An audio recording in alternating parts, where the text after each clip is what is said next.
ja generišem dosta pažnje na Twitteru, a sad ljudi konačno imaju priliku da me vide.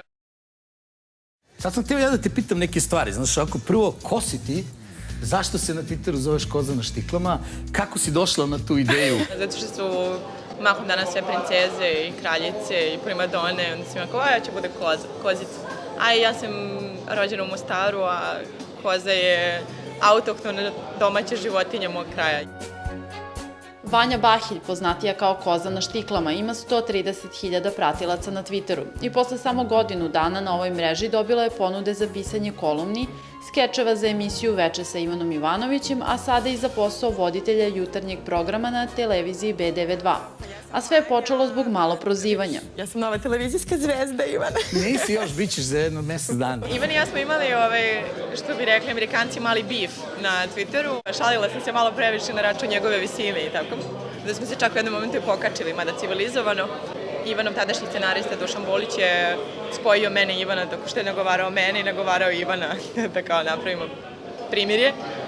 I onda su me kontaktirali sa idejom da pokušam da pišem za njih. Pisanje je tako dobro išlo da je napustila stabilan posao menadžera za izvoz u jednoj domaćoj kompaniji i u potpunosti se posvetila tom hobiju. Roditelji su malo plakali nad njenom diplomom ekonomiste, a onda se pojavila mogućnost da njihovo dete, narodski rečeno, izađe na televizor. Na probama su ustanovili da nemam strah od kamera, ne znam kako, verovatno zato što ni ne znam šta sve može da pođe naopako, pošto je za mene to sve prvi put i sve novina, tako da sam ja poprilično opuštena.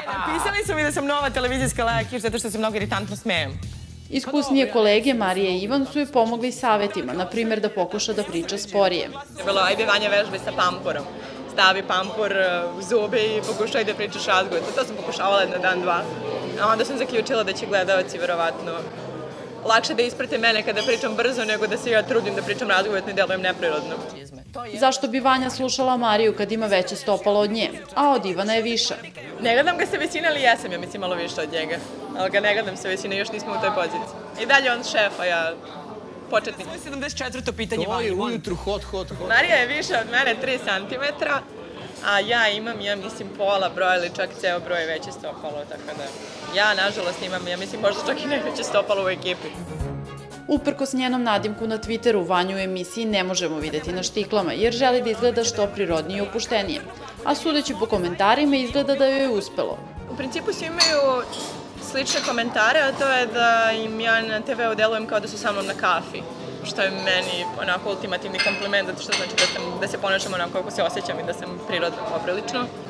Recimo, otac je mislio da sam previše opuštena i da moram malo ozbiljnije da budem, ali dobro, oni su ta stara škola. Dovodiš u neprijatnu situaciju. Ne, pitam te, zašto imaš uopšte pike na nas muškarce sa kratkim nogama, to mi nije jasno. Vanja nam je najavila mnoge novine u emisiji, poput interesantnih gostiju i novih rubrika, pa vam to može biti preporuka da obratite pažnju na jutarnji program. Za Mondo TV, Marija Atanasković. I osmesi su super za jutro, ali malčice od sutra usporite.